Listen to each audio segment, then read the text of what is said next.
नमस्कार, आप देख रहे हैं क्वेश्चन आवर और आपके साथ मैं हूं दिव्यदर्शनी बिष्ट। उत्तराखंड एक हिमालयी राज्य है जो आपदा के लिहाज से काफी संवेदनशील है और खास तौर पर भूकंप के परिप्रेक्ष्य में वैज्ञानिकों का मानना है कि लंबे वक्त से कोई बड़ा भूकंप प्रदेश में नहीं आया है, जिस कारण भूगर्भ में प्रेशर बढ़ता जा रहा है। चिंता की बात यह है कि पिछले कुछ दिनों में प्रदेश के अलग अलग जगहों पर छोटे छोटे भूकंप के कई झटके जो महसूस किए जा रहे हैं वो एक बड़े खतरे की ओर इशारा कर रहे हैं।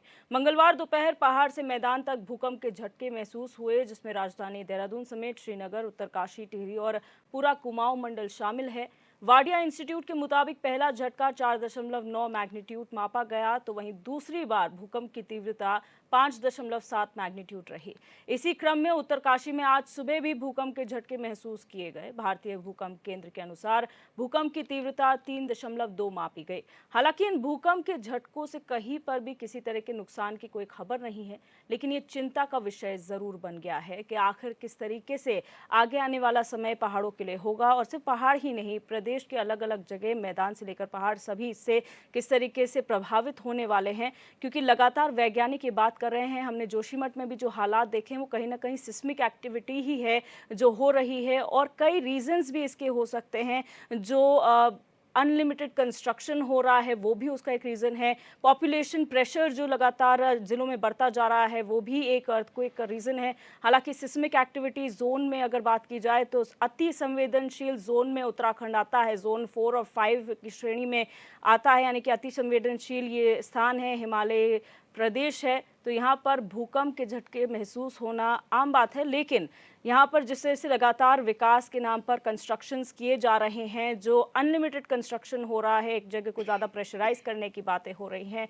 वो कहीं ना कहीं खतरे के संकेत ज़रूर दे रहे हैं। और लगातार जो भूकंप के झटके हैं वो महसूस किए जा रहे हैं। और आपको बता दें कि अर्थक्वेक जो लिस्टिंग की जाती है कि कितने भूकंप आ रहे हैं, तो पिछले 10 सालों में भारत में 167 भूकंप के झटके जो है महसूस किए गए हैं, और 300 किलोमीटर आसपास उत्तराखंड के झटके महसूस किए गए हैं, जिसके मुताबिक ये कहा जा रहा है कि हर 21 दिन में जो है इस तरीके के भूकंप के झटके महसूस किए जा सकते हैं। तो ये बड़ा सवाल है कि आखिर क्या तैयारियां हैं सरकार और प्रशासन की इससे निपटने के लिए, क्योंकि विकास अपनी जगह है, लेकिन प्रकृति के साथ छेड़छाड़ जिस तरीके से हम लोग कर रहे हैं वो कितना हद तक सही है और कितना झेला जा सकता है। आगे आने वाले समय में क्या प्रिकॉशंस लिए जाने हैं, तमाम तरीके के सवाल हैं जिस पर आज हम चर्चा करेंगे। तो कहीं ना कहीं ये जो पूरा मामले निकलकर सामने आ रहे हैं, आपको बता दें कि पिछले 2 दिनों में, इससे पहले भी भूकंप के झटके महसूस होते रहे हैं, लेकिन पिछले 2 दिनों में जो भूकंप के झटके महसूस हुए हैं, नेपाल जो केंद्र रहा है भूकंप का, उसके बाद एक बार फिर ये सवाल उठ गया है कि कहाँ की ओर हम बढ़ रहे हैं और आखिर कितना भयावह वो भूकंप का मंजर होगा जब भी आएगा। क्योंकि वैज्ञानिक इस ओर इशारा कर चुके हैं, चाहे वाडिया इंस्टीट्यूट हो या तमाम जियोलॉजिकल सर्वेज हो, वो इस बात की ओर इंगित कर रहे हैं कि एक बड़ा भूकंप आने वाला है। क्योंकि अगर 1991 की बात की जाए तो उत्तरकाशी जगह में बड़ा भूकंप देखने को मिला था, चमोली में बड़ा भूकंप आया था, उसके बाद अब फिर उत्तरकाशी क्षेत्र में हम देख रहे हैं कि भूकंप के झटके आ रहे हैं। तो ये कहीं ना कहीं परेशानी और चिंता जरूर बढ़ा देता है।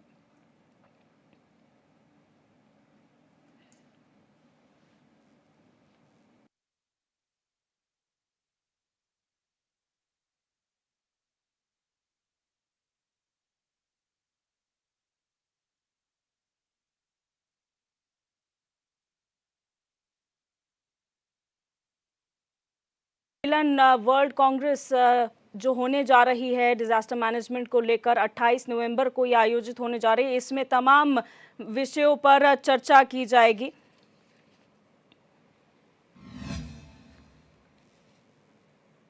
और चर्चा शुरू करें उससे पहले अपने मेहमानों का इंट्रोडक्शन आपसे करा देते हैं। हमारे साथ कमलेश रुनियाल भाजपा प्रवक्ता फोन लाइन पर जुड़ी हुई हैं, आशीष नौटियाल कांग्रेस प्रवक्ता हमारे साथ बने हुए हैं, शांति प्रसाद भट्टी यूकेडी नेता हैं, और डॉक्टर सुशील कुमार भू वैज्ञानिक हमारे साथ लाइव जुड़ चुके हैं। आप सभी मेहमानों का इस चर्चा में बहुत स्वागत है। सबसे पहले डॉक्टर सुशील कुमार, आपके पास आऊंगी। सर, जो परिस्थितियां इस प्रदेश में बन रही हैं, डेवलप हो रही हैं, किस तरीके से आप इन्हें देखते हैं?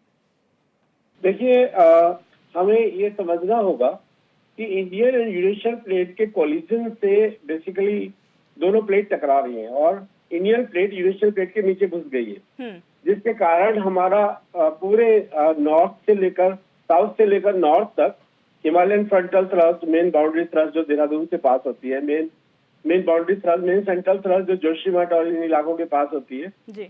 और एसटीडी। तो ये सारे जो फॉल्ट और थ्रस्ट बने हैं, ये सारे बेसिकली जो इंडियन प्लेट का बेसिकली यूरेशियन प्लेट के नीचे धंसाव हो रहा है उसके कारण है। जी। और ये प्लेट अभी भी मूवमेंट में है, अभी भी एक्टिव है। तो ये डायनेमिक सिस्टम है पूरा। तो उसमें आप ये माने कि इस तरह 50 मिलीमीटर पर ईयर इसके अराउंड उसकी गति है नॉर्थ नॉर्थ ईस्ट की डायरेक्शन में, और वो पूरे दबाव बना रही है। पूरी हिमालयन बेल्ट इसलिए सक्रिय है, संवेदनशील है। तो हम ये जैसे उत्तरकाशी का बताया आपने, तो इस तरह के भूकंप के लिए तो हमें तैयार रहना होगा, क्योंकि जहाँ दबाव होता है और बहुत सारा पार्ट, जैसे नेपाल में भी जो 2015 में भूकंप आया, तो उसमें जो एनर्जी थी वो 7 से 8% ही रिलीज हुई केवल, तो बाकी पार्ट अभी रिलीज नहीं हुआ। और ऐसे ही हिमालय में बहुत से क्षेत्र हैं जहाँ पर अभी रप्चर हुआ नहीं। तो लेकिन भूकंप की भविष्यवाणी अभी संभव नहीं, लेकिन सरकार और गवर्नमेंट और दूसरे इंस्टीट्यूशंस, वादी इंस्टीट्यूट ने बहुत सारे अर्थक्वेक इंस्ट्रूमेंट लगा रखे हैं। तो हमें ये इस तरह से नहीं आंकना चाहिए कि कल को बहुत बड़ा भूकंप आने वाला है और हम लोग उसकी डायरेक्शन में चल रहे हैं। हमें ये मानना चाहिए कि हमें तैयार रहना है। जो आपने अभी बताया कि जो घर बन रहे हैं, जो जोन 4 और सेस्मिक जोन 4 और 5 में जो उत्तराखंड आता है, तो हमें जो घर बनाने चाहिए वो बेसिकली हमें भूकंप रोधी यानी भूकंप से के लिए तैयार रहे, उस तरह के मैग्नीट्यूड के लिए तैयार रहे।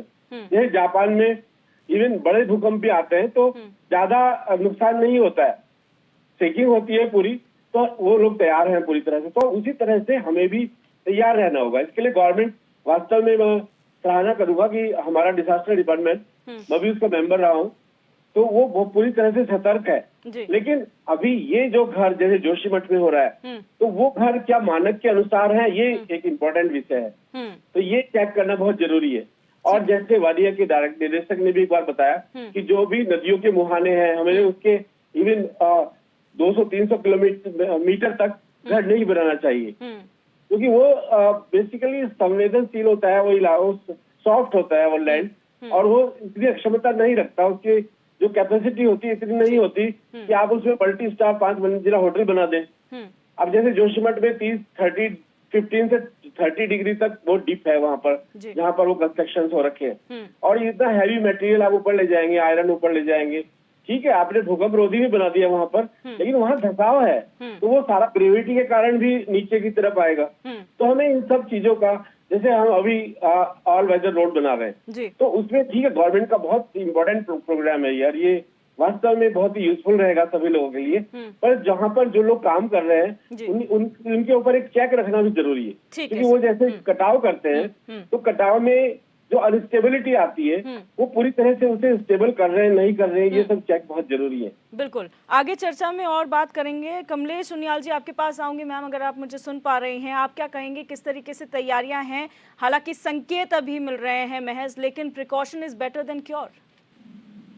नहीं, हमारी सरकार भारतीय जनता पार्टी जो अपने पुष्कर सिंह धामी जी की सरकार है, वो नित्य इसमें एक समिति कमेटी के माध्यम से कहीं न कहीं रोज एक नई नई अपडेट, और एक अभी आने वाला एक सम्मेलन भी हो रहा है जिसमें प्रमुख लोगों को जो आपदा से संबंधित जितने भी विषय हैं उन पे एक विस्तार रूप से 2 दिवसीय कार्यक्रम होने जा रहा है, जिसके अंतर्गत कई जो हमारे पहाड़ी क्षेत्र हैं, क्योंकि आपने देखा होगा कि 2 जनपद जो मैदानी क्षेत्र से लगे हुए हैं, और उसके अलावा अधिकतर हमारा जो पूरा भूखंड है वो पहाड़ी क्षेत्रों में है, और उसके तहत की यात्रा के दृष्टिकोण से भी लेकर के और जो टूरिज्म के दृष्टिकोण को भी लेकर देखते हुए इसमें कहीं न कहीं इसमें सतर्कता बरतनी जरूरी है।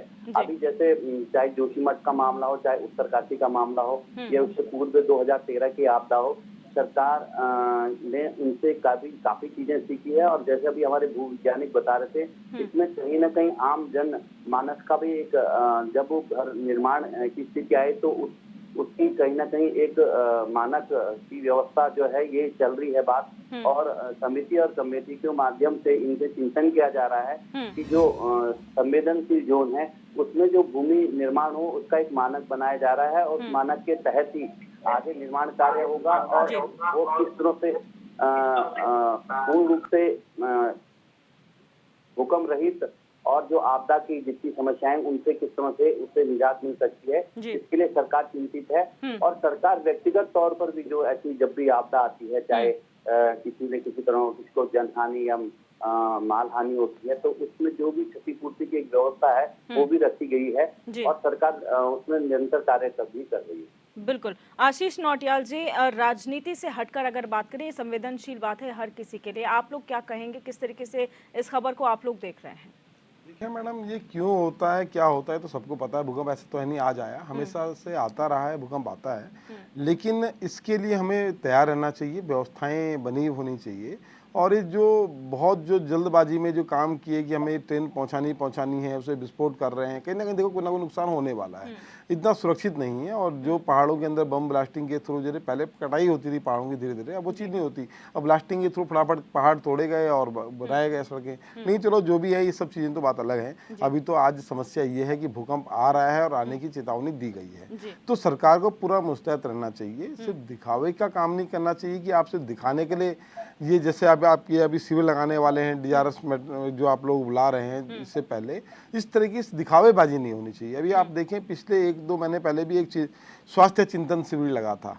इनको चिंता करनी पड़ी स्वास्थ्य को लेके, इनको पता ही नहीं कि स्वास्थ्य की व्यवस्थाएं कैसे बनती हैं। दून हॉस्पिटल जैसी जगह हमेशा विवादों में रही है स्वास्थ्य को लेकर। आपने देखा होगा, कल को भी एक 18 साल की लड़की बेचारी, उसको इनकी लापरवाही के कारण दम तोड़ना पड़ा, उस पर गलत इंजेक्शन इन लोगों ने लगा दिया। स्टाफ की कमी है इनके पास। उसके बाद सिर्फ यह कह देना कि हमने उस स्टाफ को नौकरी से निकाल दिया, ये एक जान के जो गई है उसकी क्षतिपूर्ति नहीं करता। हम लोगों को व्यवस्थाएं बनानी होंगी। अस्पतालों के अंदर आपको प्रॉपर तरीके से डॉक्टर बैठाने होंगे। देखो, कई लोग बीमार होते हैं, रात के टाइम पे कई लोग बीमार होके आते हैं, ऐसा नहीं है नहीं आते। तो वहाँ पे प्रॉपर अगर व्यवस्था होगी, प्रॉपर डॉक्टर होंगे, प्रॉपर सब तरह की व्यवस्था होगी, उन्हें डर होगा शासन प्रशासन का, तो निश्चित ही वो सही इलाज करेंगे। नहीं तो देखें, जिस प्रकार एक जान कल को गई है, इसी प्रकार से अभी हमने देखा था जब जोशीमठ आपदा आई थी, तो जोशीमठ के ऊपर भी सरकारों ने कई बातें बोली कि हमने इस तरह के कैंप बना रहे हैं, ये कर रहे हैं, वो कर रहे हैं, लेकिन ऐसा कुछ नहीं हुआ। जोशीमठ के लोगों को उनको उनके हाल पे छोड़ दिया। हम लोग खुद जाके वहाँ देख के आए किस तरीके से इन्होंने व्यवस्थाएं की। कुछ नहीं, उनको जाके कहा तुम नगर निगम में वहाँ पे रह लो, नगर पालिका में रह लो, कोई होटल्स में रह लो, कहीं रह लो। मतलब 5-6 महीना किसी को इस तरह रहना, आप सोचें अपना घर छोड़ के कोई किस तरह से, पढ़ने वाले बच्चे हैं, किस तरह लोग रहते हैं। तो बड़ा इन्होंने लोगों के हाल पे छोड़ दिया, जिस हाल में लोग थे। कोई व्यवस्थाएं नहीं करी प्रॉपर तरीके से। हर व्यवस्थाओं में भारतीय जनता पार्टी फेल हुई है। लेकिन आज जो अब हमारे ऊपर जो फिर एक आपदा का आने वाला है, इसमें राजनीति नहीं करना चाहेंगे, सिर्फ ये कहना चाहेंगे, देखें, सिर्फ ये लगाना, समिट लगाना, इससे कुछ नहीं होने वाला है। आपकी अपनी महत्वाकांक्षाएं होनी चाहिए। क्या दिक्कत है दून हॉस्पिटल में, क्यों ऐसे दिक्कतें आती हैं, आप खुद समझ सकते हैं। एक हॉस्पिटल, ये क्या हमें बाहर से लोग आके बताएंगे कि इसमें समस्या होंगी? हम खुद क्यों नहीं देख पाते कि डॉक्टर प्रॉपर नहीं है, प्रॉपर नर्सिंग स्टाफ नहीं है, स्टाफ की कमी है। उनको जो थोड़े बहुत आते हैं बेचारे, हो सकता है दिन भी काम करा रहे हो आप, रात भी करा रहे हो, किस तरीके से आप उनसे काम ले रहे हैं। तो कहीं ना कहीं व्यवस्थाओं की कमी है, और ये बाहर वाले आके नहीं सिखाएंगे। ये खुद सीखने की बात है कि अपने घर की व्यवस्था कैसे करनी है। अभी मैं एक कल को ही देख रहा था, एक माननीय प्रधानमंत्री जी भी उत्तराखंड आने वाले हैं, और वहां जो है आवारा कुत्तों को पकड़ने के लिए बाहर से टीम बुलानी पड़ रही है। मतलब उत्तराखंड के लोग कुत्ते भी नहीं पकड़ पा रहे हैं कि आवारा कुत्तों को पकड़ पाए। तो क्या हाल हो गया मेरे उत्तराखंड का कि यहाँ पर इतनी व्यवस्थाएं नहीं नगर निगम, नगर पालिका के पास कि वो आवारा कुत्तों को पकड़ के रख ले 2 दिन के लिए, जब तक मोदी जी आ रहे हैं। फिर उन्होंने छोड़ना ही है, तो उसके लिए भी टीम बाहर से आएगी। तो उत्तराखंड का तो क्या हाल होगा, ये तो हम इस बात से समझ सकते हैं कि अगर हम इतना भी नहीं कर पा रहे तो आपदा में हम क्या करेंगे, ये तो भगवान ही मालिक है। बिल्कुल। शांति प्रसाद भट्ट जी, आप क्या कहेंगे पहाड़ों की स्थिति को देखते हुए, जो आज की परिस्थितियां हैं, जहां पर विकास भी हो रहा है, कंस्ट्रक्शन भी हो रहा है, और इसी बीच ये है कि आगे आने वाला समय संवेदनशील भी है?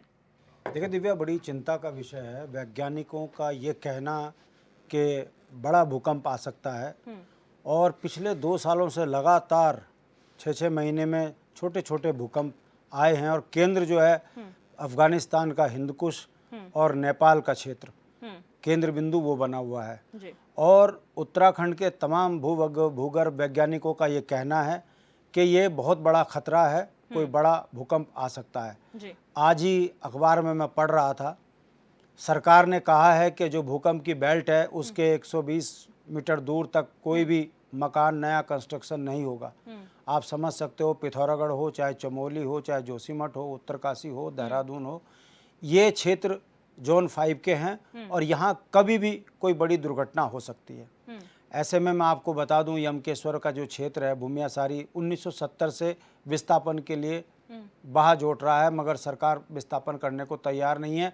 इस बरसात में पूरा भूमि असारी हो गया, कसाण हो गया, वो कांडा खाल हो गया, उसमें बहुत लंबी लंबी 1.5 2 मीटर की दरारें आ गई, मकान नीचे गिर गए। सरकार सिर्फ कागजों में काम कर रही है। जमीनी हकीकत ये है, ग्रामीण अपने मुआवजे के लिए तरस रहे हैं, उनको कोई सुविधा नहीं मिल रही है। ऐसे में एक सवाल और खड़ा होता है, देहरादून जोन 5 में है जी। आप देखिए दिव्या, पहले देहरादून के अंदर जब MDDA नहीं था तो 3 मंजिला इमारत बनाना बड़ा मुश्किल हो जाता था, सरकार उसे नहीं बनने देती थी, नगर पालिका। आज देहरादून के अंदर 8 मंजिल 9 मंजिल बन रहे हैं। और कितनी बड़ी बेशर्माई कर दी इन्होंने, हाइट जो थी पहले 20 फुट हुआ करती थी, अब उसे 10 फुट कर दिया। बिल्डरों के साथ मिलकर सरकारों ने देहरादून के अंदर आम नागरिकों को मौत के मुहाने में डालने के लिए किया, क्योंकि बिना 8 मंजिल बिना सरकार की स्वीकृति के तो बन नहीं रहे। अब मैं एक चीज जो पूछ रहा हूं कि आप बताइए, जब भूगर्भ वैज्ञानिक कह रहे हैं कि देहरादून के अंदर बड़ा सेंसिटिव एरिया है, यहाँ बड़े ऊंचे मकान नहीं बनने चाहिए, अब आप बना रहे हो, किसका दोष है जी। कौन इसमें ऐसी गलती कर रहा है? अगर उत्तरकाशी वाली घटना कभी देहरादून में आ गई या कभी देहरादून सेंटर पॉइंट बन गया भूकंप का, तब क्या होगा? बिल्कुल। कहने का मतलब है सरकार के पास सारे आंकड़े हैं। वाडिया हमारी इस राज्य का एक बहुत बड़ा सौभाग्य है कि हमारे पास वाडिया इंस्टीट्यूट है। वाडिया 24 घंटे में भूगर्भीय हलचलों की रिपोर्ट जो है सार्वजनिक करता है, वो केंद्र को भी मिलती है, राज्य को भी मिलती है। जब सब पता है, जोशीमठ की स्थिति अभी भूगर्भ वैज्ञानिक ने की रिपोर्ट ये बता रही है कि जहां 16,000 व्यक्तियों की रहने की कैपेसिटी थी, वहां 25,000 हो गए। जहां 2,000 मकान नहीं बनने चाहिए थे, वहां आपने 20,000 से ऊपर मकान बना के रख दिए। जहां जमीन फट गई, केवल नियंत्रण सही नहीं था, कहीं पानी रिस रहा था, कहीं लीकेज थी, कच्चा पर्वत है, वो सब जानते हैं। उसके बावजूद भी अभी भी जोशीमठ में आप जो है इंतजार कर रहे हो बड़े हादसा का। मेरा कहने का मतलब है, इन सब के बाद ये तो हो गई व्यवस्थाओं में कामियां, हमने बताया सरकार ने क्या करना है। अब सरकार की देखिए, 28 तारीख को दिल्ली में रोड शो हो रहा है, काहे का? आपदा देहरादून उत्तराखंड में है, रोड शो हो रहा है कहाँ? दिल्ली में। काहे के लिए? कि आपदा सम्मेलन पर हमने चर्चा करनी है। और ब्रांड एम्बेसडर कौन है?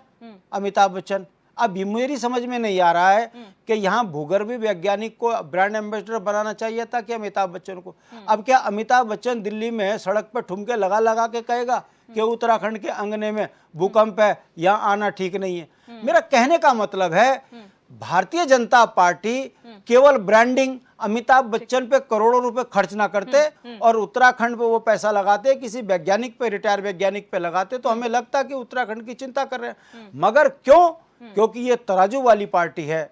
यहाँ नक्शे में परिवर्तन कराना हो तो भाजपा में एक झटके में, और उत्तराखंड की जमीन बेचनी हो तुरंत भू कानून खत्म। उत्तराखंड खतरे में। मसूरी आपके सामने दिव्या, मैं एक उदाहरण दे रहा हूं, मसूरी माल रोड के अंदर क्या जरूरत थी सड़क खोदने की? सड़क खोदी, एक ट्रक धंसा और नीचे गिरा, एक परिवार बर्बाद हो गया। ये जो पैसा कमाने के लिए आनन फानन में जो है योजनाएं तैयार हो रही है और आनन फानन में ब्लास्टिंग करके फाड़ा जा रहा है उत्तराखंड को, उसका परिणाम है कि उत्तराखंड खतरे की जद में आ चुका है। अनियंत्रित विकास उत्तराखंड के लिए इतना बड़ा खतरा बन चुका है कि यदि, जैसे कि अभी एक रिपोर्ट पढ़ रहा था मैं, चाइना में इतना बड़ा बांध बना दिया, उसने धरती की चाल में परिवर्तन कर दिया। यदि ऐसे अनियंत्रित विकास होता रहा तो मानव के लिए खतरा बन चुका है, और इसके गंभीर परिणाम, ईश्वर ना करे कभी ऐसा हो, उत्तरकाशी की पुनरावृत्ति ना हो जाए, या 1805 में जैसा भूकंप आया था ऐसी पुनरावृत्ति ना हो जाए, हम यही कामना कर सकते हैं। और सरकार अपनी कार्यप्रणाली में सुधार करे, भूगर्भ वैज्ञानिकों की बातों पर चिंतन करे, ठुमके ना लगवाए देहरादून दिल्ली में। यह उत्तराखंड का मजाक ज्यादा ठीक नहीं है। बिल्कुल। कमलेश उनियाल जी, जब हम विकास की बात करते हैं सर, क्योंकि हर राज्य की अपनी मेकिंग होती है, अपनी जियोलॉजिकल एरिया होता है, उसमें किस तरह से विकास होना होता है वो पैरामीटर्स तय किए जाते हैं। उत्तराखंड में जिस तरीके से विकास हो रहा है, जो चैलेंजेस हैं, उस पर किस तरीके से काम किया जा रहा है सर? इको फ्रेंडली पर्यटन की अब बात करती है, उसके लिए समिति और कमेटी बनाने के बाद चाहे हम जंगलात में टूरिज्म की बात करते हैं तो उसके लिए ऑलरेडी कैबिनेट में प्रस्ताव पारित हो गया। माननीय पुष्कर सिंह धामी जी के नेतृत्व कैबिनेट की टीम ने उसका प्रस्ताव भी बना दिया कि भाई जो हमारी ऐसी धरोहर हैं उनके अंदर रोजगार भी चाहिए और उसके बाद रोजगार के साथ साथ हमें प्राकृतिक सुरक्षा भी चाहिए। तो इसके हिसाब से देखो विकास की एक स्थिति है। अब शांति प्रसाद जी की क्या स्ट्रेटजी है या इनके पास क्या प्लान है, इनकी कोई ना कोई एजेंडा होगा इनके पास, तो ये जब कभी सत्ता में आएंगे तो वो हम देखेंगे। लेकिन मैं इतना जरूर कहूंगा कि जहां पर मैं भूकंप में उत्तराखंड में अमिताभ के ठुमके नहीं लगवाऊंगा, ये तय मान के चलना। उत्तराखंड क्रांति दल अमिताभ बच्चन के भूकंप में ठुमके नहीं लगवाएगी, ये तय मान के चलना। आप ना अनकॉन्शियस बात करते हो। ये अनकॉन्शियस नहीं है। हाँ मैं ये अनकॉन्शियस नहीं है।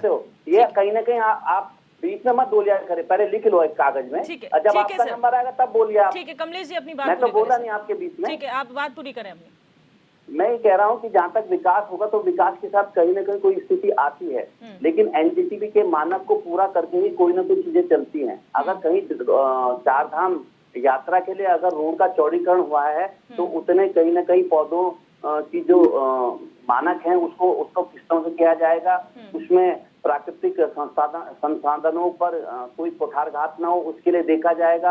अगर ये कह रहे हैं कि साहब ब्लास्टिंग हो रही, ब्लास्टिंग की स्थिति केमिकल एक पाउडरिंग की स्थिति के अंतर्गत कहीं ना कहीं जो टर्बाइन बनाई जा रही है उसके बाद सुरंग बनाई जा रही है। सुरंग बनाने के लिए भी आम जैसे कई बातें आती हैं कि पलायन के क्षेत्र में कहीं ना कहीं पहाड़ों में अगर भूकंप जो स्थिति है, अगर पर्यटन की स्थिति अगर सुचारू ना हो या वहाँ पे विकास की स्थिति डाउन होगी तो पलायन की स्थिति भी कहीं ना कहीं डगमगाएगी। एक तो डर के मारे कहीं ना कहीं लोग पहाड़ छोड़ करके भागेंगे।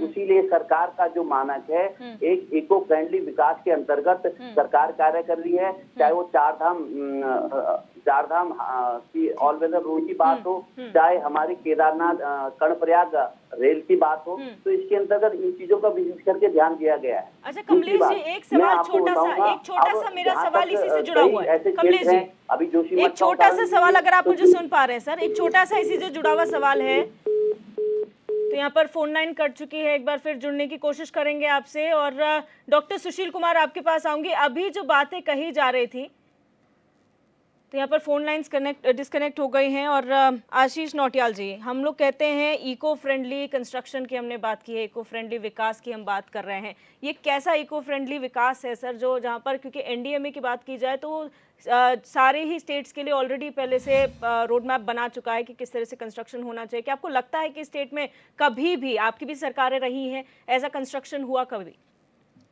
देखिए मैडम, ये कहना कि भाजपा की सरकार है और हम कहें इनके शासन में ही भूकंप आ रहा है तो ये तो गलत होगा। भूकंप तो आते थे, पहले से ही आते थे। और रही सरकारों की बात, तो सरकारें नहीं रोक सकती किसी के जो मकान बन रहे हैं। जिस तरह से मकान हर जगह को जाके देखे, हर घर को चेक करे, ये तो अपना बनाने वाले को खुद समझना होगा कि मैं किस तरह से बना रहा हूँ और मुझे इसमें रहना है, मेरी जान का नुकसान होगा। लेकिन साथ में ये भी है, सरकारें भी सोचती हैं चलो कोई बात नहीं, अगर आपदाएं आएंगी तो आपदा में अवसर मिलेगा। और भारतीय जनता पार्टी तो इसकी माहिर है। जब आपदाएं आई हैं तो इन लोगों ने उसे अवसर बनाकर उसके नाम पर हजारों करोड़ रुपए अंदर करने का काम किया है। अभी जोशीमठ आपदा, देखिए आपदा आएंगी, वक्त के साथ आती हैं। हम ये भारतीय जनता पार्टी पे इल्जाम नहीं लगा सकते कि भारतीय जनता पार्टी आपदा लेके आई। आपदा तो दैवीय होती हैं, ये तो कभी भी आ सकती हैं। लेकिन सरकारों का काम होता है कि उन व्यवस्थाओं के लिए तैयार रहना। आज आप देखें, एक लड़की खाली अगर कहीं से आके दून हॉस्पिटल में अपना इलाज कराने के लिए आती है और उसको मार देते हैं। कल के दिन भगवान ना करे कोई ऐसी आपदा आ जाए और 150-200 लोग अगर आ गए दून हॉस्पिटल जैसी जगह में, तो हम क्या व्यवस्थाएं कर पाएंगे? हम कम से कम व्यवस्थाएं तो बनाएं। आपदा रोकना हमारे बस का नहीं है, पर व्यवस्थाएं बनाना तो सरकार का काम है। लेकिन सर संस्थाएं तो हमारे पास है ना, वाडिया इंस्टीट्यूट जैसी संस्था हमारे प्रदेश में है। एनडीएमए की रिपोर्ट्स अभी आई हैं, अभी 8 संस्थाओं ने पूरा सर्वे, जोशीमठ का केस हमने देखा था। तो ये सारे एग्जाम्पल्स है हमारे सामने, ये वक्त है हमारे पास। आपको नहीं लगता कि वक्त है कि उनसे सुझाव लिए जाएं और जो गलतियां हुई उन्हें रेक्टिफाई किया जाए? देखिए मैडम, सुझाव तो क्यों नहीं लेने चाहिए हमें। आज की डेट पे जो है, हम नफरत अगर छोड़ के इस पे काम करें, अगर हम लोग जो आज देशों के अंदर जो चल रहा है, हर देशों के अंदर चल रहा है कि ज्यादा ध्यान तो लोगों को मारने पे है कि कैसे बम बनाया जाए, पर ये ध्यान नहीं है कैसे किसी को बचाया जाए। नफरत बढ़ गई है, प्यार तो खत्म हो गया है। अगर हम सब देशों के वैज्ञानिक मिलके और हमारे देश के वैज्ञानिक मिलके इस काम पे ज्यादा ध्यान देते कि कैसे जीवन बचाया जाए, तो शायद ज्यादा अच्छा होता। कैसे ऐसी खादें बनाई जाए कि उत्पादन बढ़ सके तो ज्यादा अच्छा होता, पर ऐसा नहीं हो रहा है। हमारा ध्यान तो ये है कैसे सामने वाले को मारा जाए, कैसे खत्म किया जाए। हम तो इसी काम में माहिर बन रहे हैं और यही कामों में ध्यान दे रहे हैं। हम वैज्ञानिक जो इस चीजें कर सकते हैं उनको सुविधा मुहैया कराएं, उनको व्यवस्थाएं दें कि आपको जो इक्विपमेंट्स की जरूरत है, जितने बजट की जरूरत है, सरकार वो बजट देगी। आप लोग काम करें और काम के कारण आपको पहले ही पता अगर लग जाता है तो ये तो बहुत अच्छी बात है। पहले अगर हमें पता लग गया, हमने गांव खाली कर दिया, उनकी व्यवस्थाएं बना दी और जान बचा सके, तो इससे बड़ा तो कुछ हो ही नहीं सकता। पर इसके लिए एक अच्छा सोच होनी चाहिए और आपदा में अवसर ना ढूंढने की ये होना चाहिए कि हम पता लगा हम इंतजार यही कर रहे हैं कि कब आपदा आया और कब हम 1000-2000 करोड़ रुपए के लेके काम कर लें, तो ये नहीं होना चाहिए। ठीक है डॉक्टर सुशील कुमार, अगर आप मुझे सुन पा रहे हैं, हम इको फ्रेंडली कंस्ट्रक्शन और डेवलपमेंट की बात करते हैं। एनडीएमए ने भी अपने पहले ही जो है गाइडलाइंस तय कर दी थी for the state and for territories. तो आपको क्या लगता है कि किस तरीके से उसे, क्या आपको लगता है कि फॉलो किया जा रहा है उत्तराखंड में?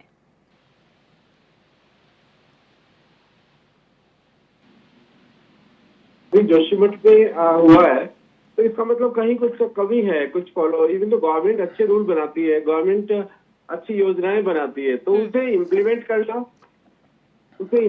करना इनफैक्ट क्या होता है कि सभी का योगदान उसमें जरूरी होता है, क्योंकि उसे गवर्नमेंट अकेले कुछ नहीं कर सकती। तो उसमें आम आदमी को इवन क्रिटिसाइज करने के अलावा उसमें सहयोग देना चाहिए, तभी सक्सेस मिल पाएगी। क्योंकि ये जोन देहरादून जोन 4 में आता है और देहरादून, ये जोशीमठ और ये गगनानी, ये सारे जो इलाके होते हैं, ये सारे जो इनसे ऊपर जोन 5, सेस्मिक जोन 5 में आता है। तो हमें जो जोन 4 में 4 के अनुसार घर बनाने चाहिए और सेस्मिक जोन 5 में 5 के अनुसार घर बनाने चाहिए।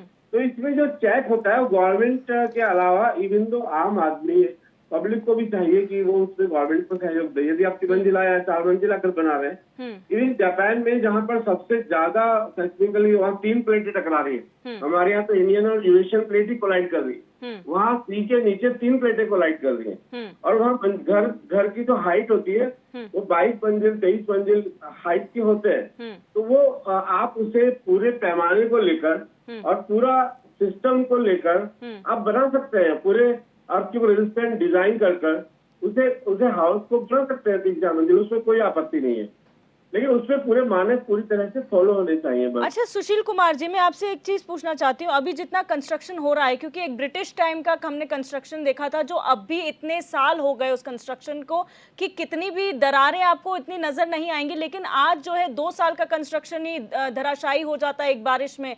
तो कमियां कहाँ हैं उनके कंस्ट्रक्शन में और हमारी कंस्ट्रक्शन में?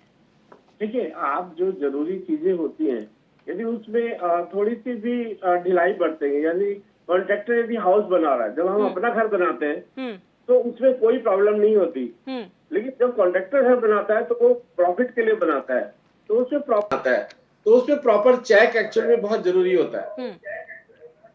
तो वो इम्पोर्टेंट है एक्चुअली। अकेले इसमें कुछ नहीं, सभी लोगों की भागीदारी से संभव हो सकता है जी।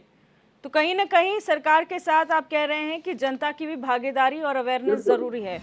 मैं आपके पास आऊंगी कमलेश उनियाल जी, सवाल छूट गया था, आप क्या बता सकते हैं, कोई रिकॉर्ड है कि कितनी बिल्डिंग्स जो हैं अंडर नॉर्म्स कंस्ट्रक्ट हो रही हैं, कौन मानक विहीन कंस्ट्रक्शन हो रहा है और उस पर क्या कार्रवाई की जा रही है? बिल्कुल, जिन स्थितियों को और परिस्थितियों को देख करके आज की जो स्थिति है, जैसे अभी हमारे भूवैज्ञानिक बता रहे थे कि भाई अगर जैसे उन्होंने एग्जांपल दिया जापान का, तो उस हिसाब से कहते हैं कि मानक पूरे होने चाहिए। और इन कंडीशन में जो मानक है बेसिकली अगर देखा ही गया है कि कहीं ना कहीं जैसे आम कोई भी नियम बना दे, कोई भी कानून बना दे और कितना भी उसमें या तो जुर्माने का प्रावधान हो या सजा हो, वो भी चलता नहीं है, लेकिन उसमें कहीं ना कहीं आम जनमानस की एक भूमिका होनी जरूरी है। जब तक आम जनमानस इस चीज को नहीं समझेगा या हम लोग स्वयं, चाहे मैं स्वयं अपना घर ही बनाऊंगा, मुझे यह एहसास नहीं होगा कि भाई अगर कल के दिन कोई ऐसी स्थिति आती है तो मैं इसकी सुरक्षा के लिए क्या कर रहा हूँ। जैसे फायर इक्विपमेंट लगाना बहुत जरूरी है, लेकिन इसको कितने लोग फॉलो करते हैं। भाई जो सरकारी और कमर्शियल बिल्डिंग है उनमें तो चालान हो जाता है, लेकिन व्यक्तिगत बिल्डिंग में अगर चालान की दृष्टिकोण से नहीं सोचा जाता है, हेलमेट लगाना अनिवार्य है, लेकिन कितने लोग उसका फॉलो करते हैं। ये कुछ ऐसे नियम हैं जिसमें हम लोगों को खुद ही जागरूक होना चाहिए। इसीलिए समय समय पर जागरूकता अभियान के तहत जागरूक फैलाया जा रहा है। एक कहने का मतलब यह है कि अगर कोई मानक है तो उसका पूर्ण किया जाना जरूरी है। ये सरकारी बिल्डिंगों के लिए नहीं है, अस्पतालों के लिए है, ये हम लोगों की जो कंस्ट्रक्शन की बात है। अब जैसे अभी कई प्रवक्ता या हमारे भूवैज्ञानिक बता रहे थे कि भाई जोशीमठ में जो लिमिटेशन है वो इतने लोग रह सकते हैं, लेकिन वहाँ मकान बनाया जा रहा है। अब उसको अगर रोकने की स्थिति आती है, एक अगर कोई नियम या लागू किया जाए तो वहाँ की सर्किट रेट, वहाँ की जमीनों के रेट कम हो जाएंगे। उसके लिए आंदोलन प्रोटेक्ट करेंगे लोग। ये तो जनता को खुद सोचना पड़ेगा कि भाई अगर इसमें इतनी हाइट पे हम लोग इतना कंक्रीट और आयरन लेके जा रहे हैं तो ये कहीं ना कहीं नुकसानदेह होगा। तो अगर भूकंप की स्थिति आती है या तो उसके मानक पूरे हों, तो उनके हिसाब से हर जगह सरकार कोई नियम बनाए और उसमें ये जरूरी नहीं है कि कोई मुआवजा लगाए या कोई सजा का प्रावधान हो। इसके लिए हमें खुद जागरूक होना पड़ेगा। तो इसके लिए सरकार ने जो अपने MGDA है या नक्शा पास होना जरूरी है, उसमें कितने बाय कितने का कॉलम होगा,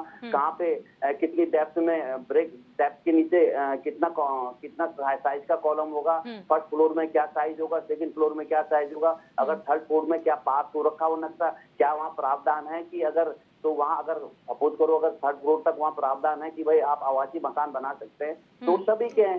लेकिन कहीं कमर्शलाइज बिल्डिंग होती है, अगर इसमें अगर कोई ऐसी स्थिति आती है तो उसके मानक के हिसाब से उन्होंने मानक पूरे किए गए। अब ये मानक की गुणवत्ता या मानक सही है या गलत है, ये दृष्टिकोण दूसरा है। ये उस व्यक्ति को स्वयं सोचना पड़ेगा और कहीं ना कहीं एक आम जनता की भी और आम लोगों की भी एक जिम्मेदारी बनती है कि जब भी हम अपना घर बनाएं या कोई व्यक्ति अगर कमर्शलाइज कोई चीज खोलता है तो उस पर ज्यादा मॉनिटरिंग होनी चाहिए, क्योंकि उसने स्वयं तो रहना नहीं है, उसने तो प्रॉफिट कमाना वहां चले जाना है। अब कोई बहुत अच्छा शॉपिंग कॉम्प्लेक्स है तो उसमें तो आदमी उसकी मॉनिटरिंग तो सरकार की कहीं ना कहीं है, लेकिन कहीं ना कहीं उनके मानक अगर पूरे नहीं होते हैं और उसके बाद भी अगर ये चीज पाई जाती तो उनके खिलाफ कार्रवाई भी होती है। और सरकार ने कोई भी सरकार हो समय समय पर ये चीजें कहीं ना कहीं से अभी तक ऐसी कोई स्थिति नहीं आई कि कहीं भाई कोई देहरादून या उत्तराखंड के मेरे अगर हो सकता है जो आपने आंकड़े पूछे तो मेरे संज्ञान में नहीं है कि कोई बिल्डिंग गिरी है जिसमें लोग मर गए। उसका कारण क्या था कि बिल्डिंग कमजोर थी या बिल्डिंग का जो नक्शा गलत पास हुआ है।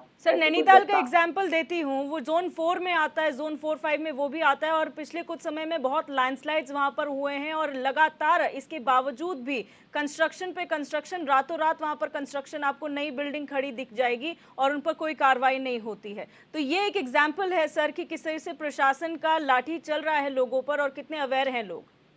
बिल्कुल, अब मैं आपको बताता हूँ, जैसे कहीं भी कहीं अगर कंस्ट्रक्शन पे रोक है और वहां पे लगाई गई जैसे मसूरी के अंदर, तो उसको नोटिस होता है और समय आने पे वो चीज टूटती भी है और उसके खिलाफ कई अगर कभी अगर डिबेट का बिंदु आगे रहेगा तो इसमें कुछ आंकड़ों के साथ मैं आपके सम्मुख आऊंगा और इस विषय में हम लोग देखेंगे अगर कुछ ऐसी स्थिति है तो ये भी चाहे सरकार हमारी हो किसी की हो, क्योंकि ये आम जनमानस कहीं ना कहीं इससे जुड़ा हुआ है और हमारी स्वयं की एक जिम्मेदारी बनती है। तो इस तरह का अगर जो कोई कार्य पाए गए तो सरकार ने जो नियम बनाया उसके साथ कार्रवाई होगी। शांति प्रसाद भट्ट जी, तो नियम और सरकार का एक मानक बनाया हुआ है कि भाई इस क्षेत्र में ये जोन 5 में आता है, यहाँ पे ये होगा, जोन 5-6 में ये होगा, जोन 4 में होगा, उसी कैटेगराइज के हिसाब से कहीं ना कहीं निर्माण करना इसमें हम लोगों की भी भूमिका है और हम सरकार भी इसके लिए चिंतन और मंथन कर रही है। इसीलिए तो जो ये जो कार्यक्रम आयोजित किया जा रहा है, समिट किया जा रहा है, जिसके अंदर आपदा जैसे चीजों को कहीं ना कहीं उसमें एक, क्योंकि हम सीखते आ रहे हैं, 2013 की एक आपदा आई थी, उससे भी हम बहुत कुछ सीखे हैं। आज पिरारपुरी का जो निर्माण हो रहा है मास्टर प्लान पे हो रहा है, हुआ है, और बद्रीनाथ का जो निर्माण हो रहा है मास्टर प्लान के अंदर जिसका पैसा भी स्वीकृत सेंट्रल गवर्नमेंट है, सरकार कार्य कर रही है। दूसरी बात, एक चीज और कहूंगा फिर समाप्त करूंगा अपनी बात। दूसरी बात मैं ये कहूंगा, जैसे सपोज करो कि हम इको फ्रेंडली की बात करें तो जो अभी केवल कार की जो हम लोग गौरीकुंड से केदारनाथ रोपवे की बात कर रहे हैं, जिसका शिलान्यास करके माननीय प्रधानमंत्री जी गए, वो कहीं ना कहीं इसीलिए तो कि ताकि घोड़ों पे अत्याचार ना हो, जो वहाँ पे किसी तरह पत्थर की स्लाइडिंग होती है, यात्री कभी जाम हो जाता है या एटमोस्फेयर बदल गया, क्लाउड में चेंज आ गया, तो उसमें क्या होता है कि वहाँ के यात्रियों को दिक्कत ना हो, इसलिए ये व्यवस्था की गई ताकि इको फ्रेंडली टूरिज्म की अगर हमारी सरकार बात कर रही है ठीक है। तो उससे हमारे सरकार ने धामी सरकार ने उसको पारित भी कर दिया है और आने वाले 6 महीने या साल भर के बाद आप उसका कहीं ना कहीं धरातल पे वापस को चीज दिखाई दी। बिल्कुल शांति प्रसाद भट्ट जी, हम बहुत सारी बातें इसमें निकल कर आई हैं। पहली बात तो जोशीमठ के रिगार्डिंग ये था कि अगर वहां पर कंस्ट्रक्शन नहीं होता है, एरिया कम हो जाएगा, उसका सर्कल रेट कम हो जाएगा, लोग विरोध प्रदर्शन करेंगे। पहली बात तो ये। दूसरी बात ये कि इतने नॉर्म्स होने के बावजूद भी अगर लोग समझ नहीं रहे तो लूप होल कहाँ है? दिव्या, इसी डिबेट में जो बात आई है, मैं उस पर जो बात बोलूंगा, मुझे लगता है सभी इसमें सहमत होंगे। भू वैज्ञानिक सुशील कुमार जी कह रहे हैं कि जनता को सहयोग करना चाहिए। ये वही जनता है जो कह रही है कि उत्तराखंड की राजधानी देहरादून से हटाइए, यहाँ मानव का जीना हराम हो गया, साइनस के और डेंगू के मरीज इतने हो गए कि देहरादून अब देहरादून रहने लायक नहीं रहा, जबकि लोग यहाँ रिटायरमेंट का प्लान बना के घर बनाते थे। अब मैं पूछना चाहता हूँ, जब जिस राज्य की राजधानी गैरसैंण 1992 में तय थी, क्यों नहीं बनाई? इसमें मानव की क्या गलती है? ये तो सरकार की जिद है ना। दूसरा, हमारे देहरादून से लगे हुए 2 शहर ऐसे बन सकते हैं जो दुनिया के नक्शे में काफ़ी अच्छे बनेंगे, यमकेश्वर ब्लॉक और नरेंद्र नगर। ये 2 जगह ऐसी है कि यहाँ कम से कम 10 से 15 लाख आदमियों को वहाँ बसाया जा सकता है। सरकारी अमला ऊपर चढ़ा दीजिए, देहरादून में क्यों? मतलब राजधानी गैरसैंण तय होगा, ऑफिस खुलेगा देहरादून। ये क्या है? और इसमें किसका दोष है? इसमें जनता क्या दोष है? यमकेश्वर ब्लॉक के अंदर तुम सरकारी ऑफिस, भाई देखो इंडस्ट्री तुम बोलो तो बोलते हैं कि इस पहाड़ में इंडस्ट्री नहीं लग सकती। जब हम कहते हैं कि शिक्षा का हब पहाड़ को बना दो, degree college, engineering college, medical college पहाड़ में खोल दो, वो भी देहरादून में ही चाहिए। अभी तीसरी बात दिव्या, ऋषिकेश है, एम्स से वो एम्स के बगल में आईडीपीएल लगा हुआ है। अब ये क्यों, मैं ऐसे नहीं कहता मैं ये तराजू वाली पार्टी, अब आईडीपीएल की जमीन अधिग्रहण करके बड़े बड़े मॉल बनाने की योजना वहां शुरू हो गई, बड़े बड़े फ्लैट बना के बेचेंगे, वहां पहाड़ी नहीं रहेगा, वो आएंगे दिल्ली बंबई के आदमी। अभी ऋषिकेश की ये स्थिति है कि ऋषिकेश में 1.5 से 2 घंटे जाम में फंसकर लोग अपने बच्चों को पढ़ने के लिए भेज रहे हैं और शनिवार इतवार को लोग अपने अपने घरों में कैद हो जाते हैं क्योंकि इतना भयंकर जाम होता है। जिस शहर की स्थिति में सुधार नहीं कर पा रहे, मगर एक बिल्डर को दे दिया, पूरा आईडीपीएल खोद डाला उसने, बस किसी तरीके से वहां मॉल बने। क्या मॉल बनने के बाद जब 4 से 5 लाख आदमी ऋषिकेश में और आ जाएगा, तब आप ऋषिकेश शहर की स्थिति को समझ रही हो क्या होगा? इसके लिए दोषी आम नागरिक है या फिर ये सरकारें हैं? हमारा ये कहना है कि जब जब सत्ताएं निजी स्वार्थ पे लग जाती हैं, तब तब जनमानस के लिए हानि होती है। इसका छोटा सा उदाहरण मैं आपको दे रहा हूं। अभी यही डिबेट में बात निकल कर आई कि आदमी अपना घर बनाता है, उसमें कोई कमी नहीं छोड़ता, मगर जब पुल बनते हैं सरकार के तो वो बनने से पहले गिर जाते हैं। मैं कह रहा हूं, क्यों नहीं ठेकेदार जेल जाता? क्यों नहीं मंत्री को बर्खास्त करके जेल भेजा जाता कि मंत्री किस बात का, उस विभाग का एमडी किस बात का? यदि किसी परियोजना में कोई प्रॉब्लम आती है तो इनके ऊपर एफआईआर दर्ज करो, राजकोष का पैसा जो बर्बाद कर रहे हैं। मगर क्या करोगे? अभी पुल 5 करोड़ का तय हो रहा, पुल ने बनना है 1 करोड़ में, 5 करोड़ रिलीज हो गए। अब मंत्री से लेकर दिल्ली तक सारे लगे पड़े पैसा मांगने पे। ऐसी स्थिति में जो चिट्ठी अभी पीडब्ल्यूडी संघ की निकली है, मेरा एक मित्र है इंजीनियर, उसका कहना है भगवान बचाए इस सरकार से, इतना पैसा कहां से दें? पुल गिरता है तो हम निलंबित, हमारी जांच, और कमीशन में कोई कमी नहीं। सरकार को दो, मंत्री को दो, फिर स्थानीय विधायक को दो, उसके बाद छुट भइये भाजपा के कांग्रेस के नेताओं को दो, उसके बाद भी अगर कुछ बच गए तो 2-4 वहां के प्रधान से लेकर क्षेत्र पंचायत तक वो भी चिपट जाते हैं। तो भाई पुल ही बना लो या इन्हीं का घर भर लो। ऐसी स्थिति में अभी आपने 2 दिन पहले एक डिबेट करी है कि बजट खर्च क्यों नहीं हो रहा। भाई कहां से होगा खर्च? अगर ईमानदार अधिकारी है वो नहीं करता काम, उसने कहा मैं कमीशनबाजी नहीं चलेगी, इस कारण वो प्रोजेक्ट रुक जाते हैं तो पैसा नहीं लगता। मेरा यह कहना है डिबेट भूकंप पर है, और अगर देहरादून में मानकों के विपरीत कार्य हुआ है, अब मैं आपको दूसरा छोटा सा एग्जांपल दे दूं। एमडीडीए, आप मकान बनाइए, आपका नक्शा भी स्वीकृत होगा, आपका सब कुछ मानकों के अनुसार सही होगा, मगर फर्रा जरूर आ जाता है नोटिस का कि आपका मानकों के अनुसार खड्डे नहीं खोदे, अब आप एमडीडीए पहुंच जाओ, वहां 50,000 दे दो, ठीक। अभी कैनाल रोड के अंदर एक जोशी जी हैं, वो आरएसएस के बहुत वरिष्ठ नेता हैं, उन्होंने अपने मकान में अपने बच्चे के लिए टीन शेड बनाया, नोटिस चला गया। मैं जोशी जी क्योंकि मेरे परिचित है, मैंने उनको ऐसे ही बोल दिया, मैंने कहा जोशी जी इसमें नोटिस नहीं आना चाहिए था, आप ईंट में अगर गारे का काम करते सीमेंट का तो नोटिस आता। उसने कहा मैं बेटा बहुत परेशान हो गया हूँ, इस 80 साल की उम्र में मैं कहाँ जाऊँ। मैंने जब डिटेल निकाली, यकीन मानोगी, सचिव यहां तक कि सूचना आयुक्त तक बचाने में लग गए। मानकों के विपरीत किसी को आप नोटिस नहीं दे सकते, बिल्कुल जेल चला जाएगा अधिकारी, मगर क्या करोगे, सूचना आयुक्त भी बचाने में लग गया, जो सचिव है एमडीडी है वो भी बचाने में लग गया। इसका मतलब आपके नेक्सस इतने मजबूत हैं कि मुख्यमंत्री कार्यालय में एक 1905 पे शिकायत करो तो बिना सुनवाई के शिकायत निस्तारित, और आप वेबसाइट में देख लो, अगर आप डीएम को शिकायत करो तो डीएम संबंधित को फाइल भेज देता है कि तुम्हारी शिकायत आ रखी, बच लो खुद। मतलब मरवाने के लिए डीएम भी भेज देता है कि तेरी शिकायत इसने कर दी। अब ऐसे में व्यवस्था सुधारने के लिए मैं पूछना चाहता हूं और कौन सा तरीका है? मेरा कहने का मतलब है भ्रष्ट तंत्र के कारण भूकंप से आम जनमानस की जिंदगी को खतरा है। देहरादून के अंदर मानकों के विपरीत यदि नालों में लोगों ने वोट के लिए बसाए हैं तो ये आदमी ने नहीं बसाए, ये भाजपा और कांग्रेस ने बसाए हैं, इसीलिए उत्तराखंड खतरे में है। और मैं फिर कहूंगा, आपदा की मीटिंग, आपदा का सम्मेलन, रोड शो दिल्ली में अमिताभ बच्चन से डांस करा के नहीं होने का।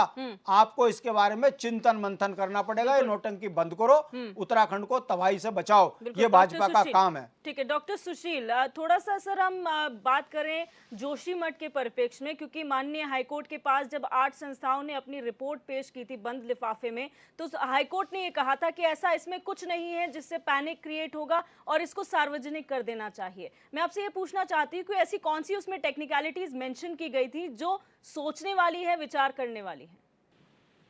मैं समझता हूँ, जहां तक मैंने देखा है उसमें जो पहले हमारा जो रिपोर्टें गवर्नमेंट ने बनवाई पहले और उन्होंने अपनी रिपोर्ट गवर्नमेंट को सबमिट की, उसमें कुछ नया नहीं, बेसिकली वही चीजें उसमें मेंशन की थी कि वहां पर बेसिकली क्वालिटी ऑफ सॉइल, वहां पर उसका पूरा जो ड्रेनेज सिस्टम वहां का पूरा कंट्रोल होना चाहिए। ये सभी चीजें जो थी वो एक कॉम्प्रिहेंसिव वे में लिखी थी। तो उसमें, लेकिन अभी मैं एक आपको कह दूं कि कल को भूकंप की भविष्यवाणी कहीं भी विश्व में कहीं संभव नहीं, क्योंकि ये सत्य है। लेकिन मैं यदि मैं एक स्टेटमेंट दे दूं, कल को यहाँ पर एक भूकंप आने वाला है तो एक पैनिक क्रिएट करेगा, एक आम आदमी को परेशान करेगा वो पैनिक। अभी दिल्ली में गए, कल दिल्ली में भूकंप आने वाला है तो क्या होने वाला है? क्या लोग घर छोड़कर चले जाएंगे? नहीं जाएंगे, पर एक पैनिक हो जाएगा। तो गवर्नमेंट ने वो ध्यान में रखते हुए उस पर काम करना शुरू किया, इंस्टेड ऑफ कि उसे पब्लिक करना और उसे ज्यादा उसमें लाना, मीडिया में लाना। तो बहुत अच्छा काम है। मैं समझता हूँ कि इसे गुड वर्क की, क्योंकि जो काम करना है, जो लोगों का की हेल्प करनी है, जो वहाँ पर कार्य होना चाहिए, उसे करने में ध्यान देना चाहिए, ना कि इस तरह से। वो तो रिपोर्ट ओपन है, सभी को पता है। डॉक्टर सुशील, एक और सवाल यहाँ पर है, क्योंकि वाडिया इंस्टीट्यूट यहाँ पर है, आप लोग लगातार मॉनिटरिंग करते हैं जो सिस्मिक एक्टिविटीज चल रही हैं, जो इस तरीके के इवेंट्स हो रहे हैं, और जो मैंने भी कहा था जो पढ़ा है उसमें ये था कि हर 21 दिन में ऐसी संभावना है एक अर्थक्वेक आएगा ही आएगा उत्तराखंड में। तो ऐसे में क्या जो डिटेल्स जो ऐसी मिली हैं, जो रिपोर्ट्स कुछ आ रही हैं, तो ऐसे में क्या आप लोगों की तरफ से कोई सजेशन दिए गए हैं सरकार को? मैं फैक्ट बताता हूँ आपको, क्योंकि इंडियन प्लेट और यूरेशियन प्लेट कोलाइड कर रही है और इंडियन प्लेट नॉर्थ ईस्ट की डायरेक्शन में 40 से 50 मिलीमीटर पर ईयर गति करती है। तो पूरा दबाव में है क्षेत्र। तो इस तरह के भूकंप तो जैसे जापान में कहते थे, मैंने जापान से पोस्ट डॉक किया तो वहाँ कहते थे कि लिव विद अर्थक्वेक के साथ जीना सीख रहा है। तो हमें भी यहाँ उत्तराखंड में, जैसे यहाँ पर डिजास्टर डिपार्टमेंट में रोतेला जी और बहुत सारे लोग ये बुकलेट निकाली हुई है कि घर कैसा बनना है, इवन दो 1 मंजिला से लेकर 2 मंजिला 3 मंजिला। और फिर सॉइल टेस्टिंग बहुत इंपॉर्टेंट है कि जो सॉफ्ट सॉइल है वहाँ घर नहीं बनाना है, क्योंकि वो भूकंप में ज्यादा शेक होते हैं और जल्दी डैमेज हो जाते हैं। तो ये सब चीजों का ध्यान में रखेंगे तो कोई प्रॉब्लम नहीं। और इस तरह के जो भूकंप होते हैं वो पूरे उत्तराखंड में हर जगह जहाँ इंस्ट्रूमेंट लगे तो लगभग दिन में 1 या 2 माइक्रो अर्थक्वेक, जिससे का मैग्नीट्यूड 3 से कम होता है, जो हमें फील नहीं होता है, वो आते रहते हैं। ठीक है आशीष नौटियाल जी, फिर राजनीति से हटके अगर बात करें, लेकिन सरकारें आपकी भी रही हैं और आप लोगों के टाइम पे भी गाइडलाइंस जारी हुई होंगी, तो क्या आप लोगों ने भी इस तरीके की वर्ल्ड कांग्रेस जो अभी हो रही है उस तरीके की डिजास्टर मैनेजमेंट मीटिंग्स करी थी, या कोई गाइडलाइंस को चेक किया था कि किस तरीके से संस्थाएं काम कर रही हैं इस प्रदेश में? देखिए मैडम, निश्चित ही सरकार चेक करती रहती है, और जिस तरह से जैसे जैसे समय बदल रहा है, वक्त आगे बढ़ रहा है, तो नए नए इक्विपमेंट्स भी आ रहे हैं। आप अगर व्यवस्थाएं करके इन चीज़ों पे ज़्यादा ध्यान देंगे, जैसे उत्तराखंड तो वैसे भी संवेदनशील रहता है, यहाँ कभी बाढ़ आती है, कभी बारिश ज़्यादा हो जाती है, कभी यहाँ सब घटनाएं, पहाड़ गिरते हैं, सब घटनाएं होती रहती हैं। तो यहाँ पे इस चीज़ पे हमें नेचुरल जो ये हैं इस पे हमें ध्यान ज़्यादा देना चाहिए। और जो इनको प्रॉपर इक्विपमेंट्स की व्यवस्थाएं होती है, जिस पे एक बजट होता है, बजट फिक्स होना चाहिए, उनको बजट मिलना चाहिए, जिससे ये लोग पहले अनुमान लगा सकें और व्यवस्थाएं बना सकें। और ये बात भी सच है कि हर आदमी को पहले सोचना चाहिए, जो भी अपना मकान बना रहा है, एक एक के घर के अंदर तो सरकार नहीं घुस पाएगी। आप क्या बता रहे हैं, क्या बना रहे हैं, तो सरकार नहीं देख पाएगी। हर आदमी को अपने, अगर उसे रहना है जिस जगह में, तो उसको ध्यान रखना चाहिए मैं क्या मटेरियल लगा रहा हूँ, कैसे बना रहा हूँ, क्या कर रहा हूँ। और सरकार को भी ध्यान देना चाहिए, जो बड़ी बड़ी सरकारें भी प्रोजेक्ट चलाती हैं, बिल्डिंगें बनाती हैं, सड़कें बनाती हैं, क्योंकि आपको पता है 40% कमीशन की सरकार है भारतीय जनता पार्टी, तो ये लोग कमीशन इतना ले लेते हैं कि एक्चुअल मटेरियल लगेगा क्या। अच्छा, आप लोग पार्टी से जुड़े हुए हैं, चाहे आप हों शांति प्रसाद भट्ट जी हों या फिर कमलेश उनियाल जी हों, आप लोगों को पता है कि मानक क्या है जब आप हाउस कंस्ट्रक्शन करते हैं इस प्रदेश में? क्या आप लोगों को पता है मानक क्या है? क्योंकि आम जनता से एक्सपेक्ट करना बहुत दूर की बात है। आप लोग पार्टी से रिलेशन, आप लोगों ने सरकारें चलाई हैं, क्या आप लोगों को पता है मानक क्या है? देखिए मैडम, हर जगह के लिए मानक तय हैं, और वो विभाग जब भी आप कुछ बनाते हैं, कुछ करते हैं, तो विभाग आपको बताता है कि यहाँ के लिए मानक क्या, हर जगह के लिए मानक अलग होंगे। पहाड़ के लिए अलग हैं, शहर के लिए अलग है, पहाड़ भी अलग अलग तरीके के हैं, उत्तरकाशी के लिए अलग होंगे, पौड़ी के लिए अलग होंगे, बद्रीनाथ के लिए अलग होंगे। तो मानक अलग अलग होते हैं, और मानक के अनुरूप ही अगर हम लोग काम करें तो हम लोग इस प्रकार से जो आने वाले समय पे जो घटनाओं की जो हम बात करते हैं, इससे बच पाएंगे। लेकिन निश्चित ही सरकार को हम ये नहीं कहते कि ये क्यों आया, आना तो चीज अलग है, लेकिन हाँ, सरकार के पास क्या व्यवस्थाएं हैं। अगर कल के दिन ऐसी दिक्कत आ जाती है और कहीं लोगों के साथ कोई दुर्घटना हो जाती है, तो सरकार कितनी मुस्तैद है, ये सरकार का काम है। सरकार को व्यवस्थाएं बनानी चाहिए, और इस तरह नहीं कि एक पेशेंट की, अगर हम उत्तराखंड में देहरादून जैसी जगह में एक पेशेंट की व्यवस्था नहीं कर पा रहे हैं, आने वाले समय में मैडम देखें, अभी डेंगू जैसी बीमारी चल रही है और अस्पतालों में व्यवस्थाएं नहीं है। सरकार सिर्फ एक काम कर रही है, आंकड़े छिपाने का काम। आज मैं अखबार में पढ़ रहा था, शायद टोटली इन्होंने 18 मौतें दिखाई हैं डेंगू से। आप देखिए मैडम, एक एक हॉस्पिटल में 18 मौतें हुई होंगी, जो स्थिति है इस समय। जो केस बता रहे हैं ये 400-600 केस ही पार करे, पर डे इतने केस आ रहे हैं। हर अस्पताल में आप खुद जाकर अगर देखें, जितने प्राइवेट अस्पताल हैं, सारे अस्पतालों में लाइन लगी पड़ी है, जमीन में लेट के लोग ग्लूकोज की चढ़वा रहे हैं। बहुत बुरे हाल है, पर सरकार सिर्फ आंकड़े छुपाने में व्यस्त है। सरकार व्यवस्थाएं बनाना नहीं चाहती, और सबमिट करती है कि हमने जो है शिविर, स्वास्थ्य चिंतन शिविर लगा दिया। क्या चिंता करिए, आपने एक कमरे में बैठ के चिंता करते हैं, 5 स्टार होटल के अंदर बैठ के चिंता करते हैं, और आम आदमी को आप लोग देखने का काम नहीं करते हैं। ठीक है, मैं शॉर्ट में फाइनल कमेंट लूंगी, उससे पहले शांति प्रसाद भट्ट जी, जो सवाल मैंने किया था आशीष नौटियाल जी से, क्योंकि जहां पहाड़ में लोग अभी भी सड़कों की मांग कर रहे हैं, मूलभूत सुविधाओं की मांग कर रहे हैं, क्या आपको लगता है पहाड़ के लोगों को मानक भी पता होंगे कि आखिर किस तरह से अपने आप को बचाना है अर्थक्वेक से, और किस तरीके से वैसे घर बनाने हैं? देखिए, वर्तमान दौर में कंक्रीट का जंगल जिस तरीके से पहाड़ में बन रहा है, हमने पुराने मकान तो देखे नहीं ऐसे। कितना ही भूकंप आ जाए, मकान पे कुछ नहीं होता था, मगर क्योंकि अब आधुनिक दौड़ हो गई है, सीमेंट गारे की जो ऐसी पहाड़ में चढ़ाई हुई कि मकान जो है मानकों के विपरीत बन रहे हैं, दरक भी रहे हैं, गिर भी रहे हैं। मैंने अभी उदाहरण दिया, बेरकाटल में बलदेव नेगी है, उसका पूरा मकान ही नीचे गिर गया। अब वो जमीन विहीन है, सरकार की नॉलेज में है, उसको मकान अभी तक नहीं मिला, पंचायत घर में रह रहा है। ऐसे ही कांडा खाल में एक बचन सिंह रावत जी हैं, उनका पूरा मकान गिर गया।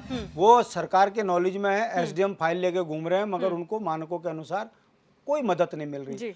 सरकार की रिपोर्ट कह रही है कि भूमि आसारी को, कसाण को, कांडा खाल को शिफ्ट करो, नहीं तो यहाँ मानव जीवन के लिए खतरा है। अब आप ऐसे में दिव्या क्या करें जब आप स्वयं सरकार जो है ग्रामीणों की मदद नहीं कर रही है? ऐसे में कल दुर्घटना हो जाएगी तो फिर ये काय का रोना। ठीक है, मेरा कहने का मतलब है सरकार को वैज्ञानिकों की रिपोर्ट को सीरियसली लेना चाहिए और उस मानकों के अनुसार काम करना चाहिए। और जनता को जिस तरीके से एमडीडीए नोटिस भेजता है, जिस दिन एमडीडीए मानकों के अनुसार मटेरियल की जांच करना शुरू कर देगा, वो रिपोर्ट बना के दे देगा, सब सुधार हो जाएगा। मगर क्या करें, चोर चोर मुसरे भाई और उत्तराखंड के मूल निवासियों की आफत आई, ये हो रहा है बस। ठीक है, मैं फाइनल कमेंट की ओर बढ़ूंगी। डॉक्टर सुशील, आपसे शुरू करूंगी। आगे आने वाले समय के लिए क्या सुझाव आप देना चाहते हैं कि किस तरीके से काम होना चाहिए?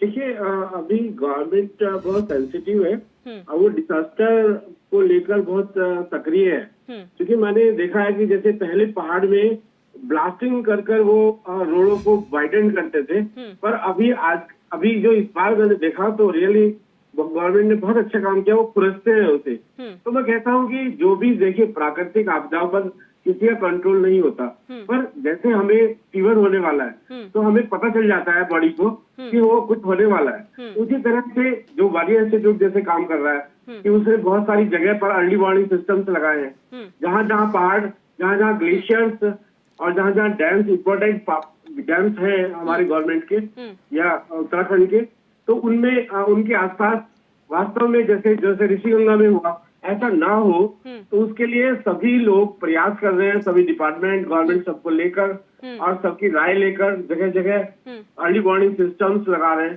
कि भाई पता चल जाए पहले से किसी भी आपदा का, और हम एक आम आदमी के लिए भी वर्क करें कि किसी की जान ना जाए और सभी को इवन दो दुर्घटना से पहले कुछ आप पता चले और गवर्नमेंट उसकी हेल्प के लिए तैयार है। बिल्कुल। तो मैं कहता हूँ कि इसे आगे बढ़ाना चाहिए, इसमें अर्ली वार्निंग सिस्टम को और स्ट्रॉन्ग करना चाहिए और जो जैसे इंस्ट्रूमेंटेशन है जैसे सबको रियल टाइम से जोड़ना चाहिए, ये बहुत इम्पोर्टेंट है ताकि किसी भी आपदा को हर आदमी तक जल्दी से कम समय में उपलब्ध किया जा सके, कराया जा सके। आशीष नौटियाल जी, शॉर्ट में फाइनल कमेंट। निश्चित ही मैडम, हर आदमी के अपने भी कुछ दायित्व हैं, उनको प्रॉपर तरीके से अपने जो भी जगह बना रहे हैं उसका निर्माण सही ढंग से करना चाहिए। और सरकारों को भी जहाँ कमीशन खोरी हो रही है, कमीशन इस चीज़ में तो कम से कम कंस्ट्रक्शन टाइप की चीज़ों में तो कमीशन खोरी ना करें जहाँ जनता की जान को खतरा होता है। पुल निर्माण जैसे हमने देखे कितने पुल टूट रहे हैं, तो इन चीज़ों से सरकार भी बचे।